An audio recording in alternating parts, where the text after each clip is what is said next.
বাস্তুশাস্ত্র মতে আপনার বাড়িতে অর্থের যে একটা নেগেটিভ দিক বা অর্থ আপনার সঞ্চয় হচ্ছে না বা অর্থ আসছে না, আপনি বাস্তুশাস্ত্র মতে কীভাবে আপনার বাড়িতে অর্থকে নিয়ে আসবেন?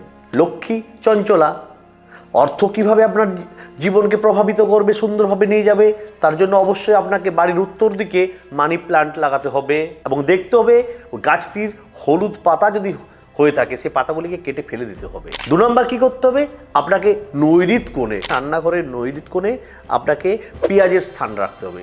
আপনার বাড়িতে রান্নার জন্য যে পেঁয়াজ থাকে সেই পেঁয়াজের ঝুড়িটা বা পেঁয়াজের যে বাকেটটা সেটা আপনাকে বাড়ির রান্নাঘরের নৈঋত কোণে রাখতে হবে। 3 নম্বর কি, প্রতি সন্ধ্যাবেলায় আপনাকে কর্পূরের প্রদীপ জ্বালাতে হবে।